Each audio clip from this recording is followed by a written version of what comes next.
Hello, everyone, and welcome to another episode of The Breeze. Breezeway Productions The Breeze, where we bring you the latest in independent films and film festival news, and we continue our coverage of this year's 2022 edition of the Slamdance Film Festival. And we have a filmmaker and actor here from the film Is In Harlem. We have Christina Kallas and Leon Addison Brown. How are you guys? Good. Hi, good. Thank you.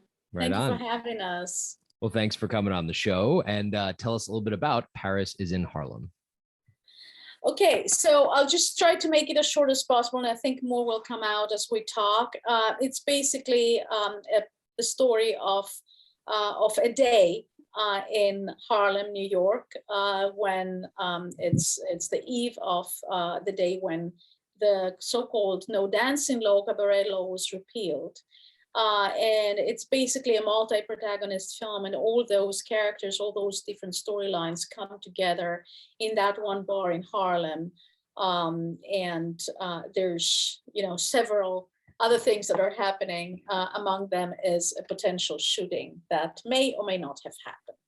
Yeah, I thought that there was some really interesting scenes and conversations that were happening in the film. But the first thing I wanted to talk about was the way that you set up the shots. There were a lot of times where you saw 2 screens, 3 screens, a lot of situations happening between multiple characters. Where did you go with making that choice for the aesthetic of the film? Well, my ambition was to structure this as a jazz song, to sort of make a film that feels like jazz music. So I shot the whole film with a Steadicam. There's this sense of fluidity that a Steadicam has, which is the melodic parts of a jazz song. Then there's those moments where, everything becomes very energetic. And those energetic moments where, fast cuts and jump cuts and so on. And then you have those moments where the whole band plays.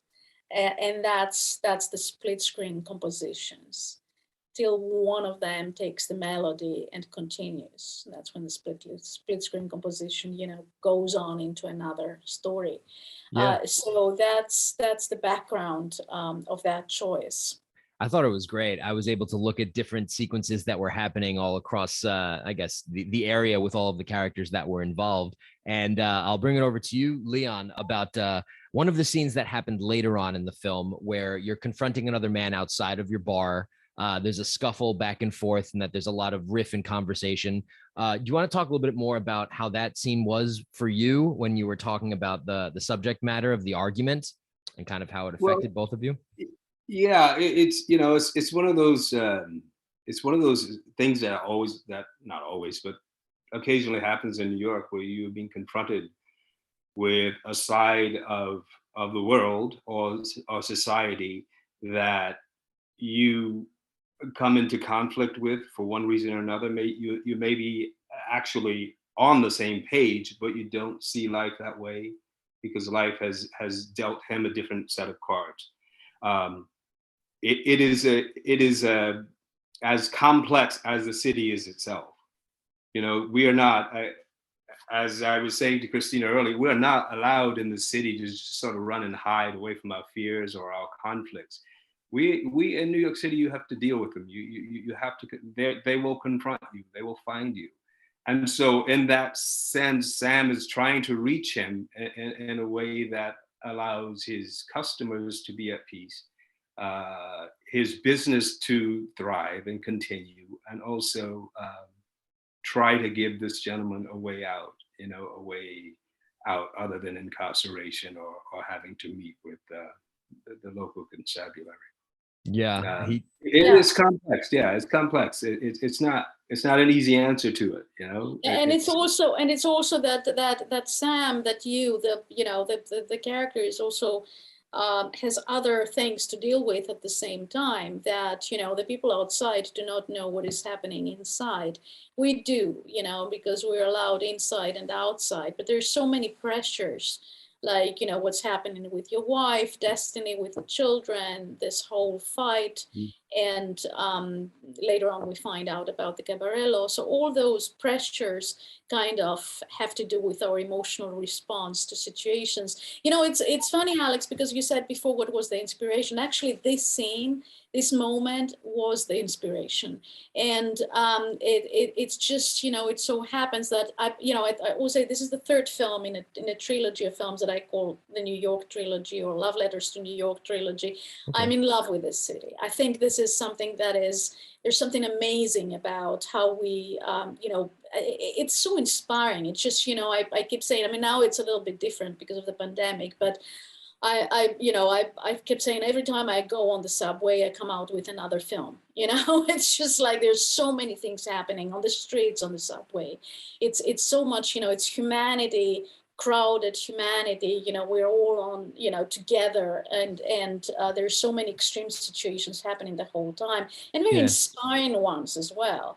And that was a situation that I actually, where I was seated outside. I think there was a shooting that had happened some, days ago, and it was in the back of my mind.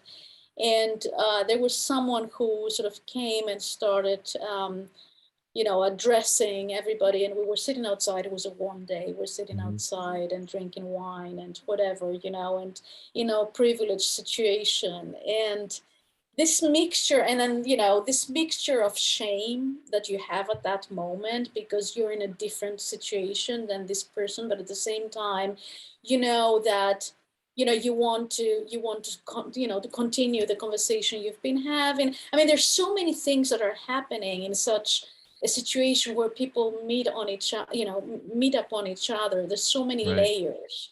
And at that moment I thought, well, what would happen if, he would just take out a gun and, sort of react to our, not seeing him, right? Because this is a very aggressive act where we sort of look away and pretend not to see.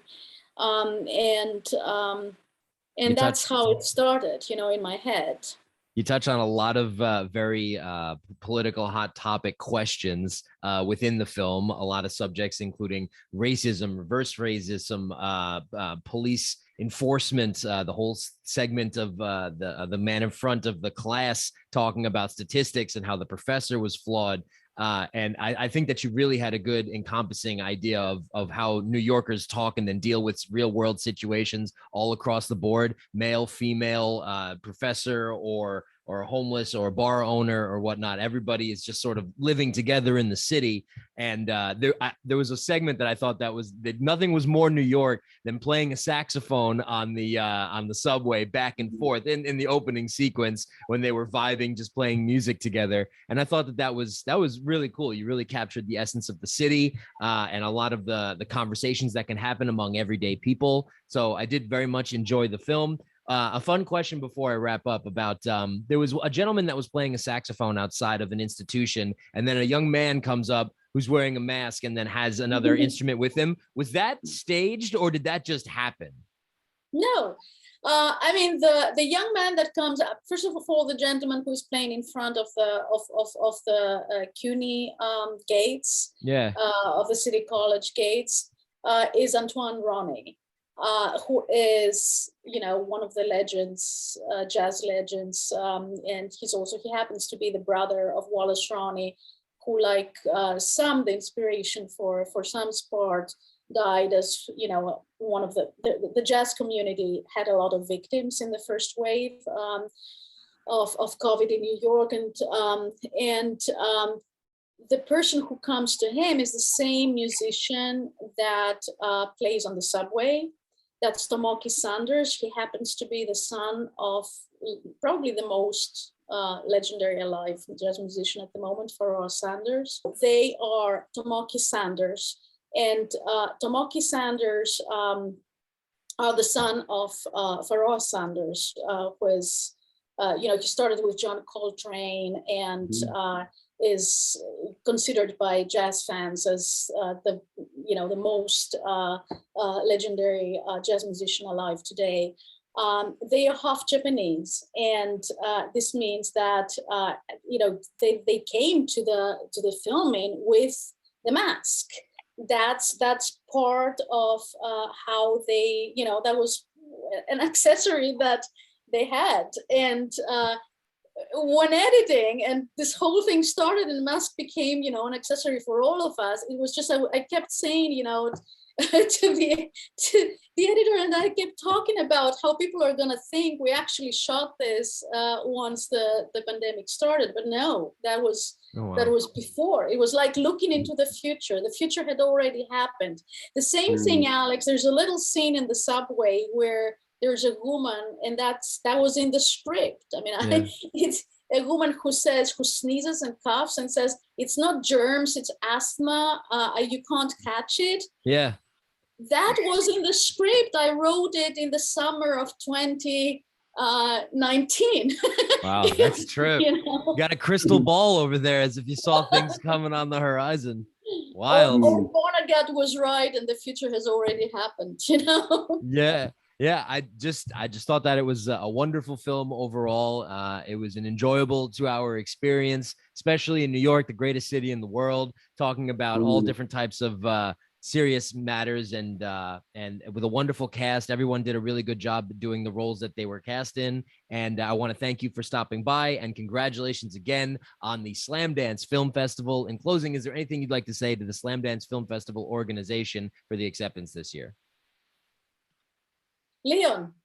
Yes, well, I thank them for having us, first of all. And I just want to say that, add that Christina has created a really layered film about this city, and it's about as authentic of a film about New York City that I've ever seen. And I just thank you for having me, and praises to you, Christina, for the masterful narrative and film that you created.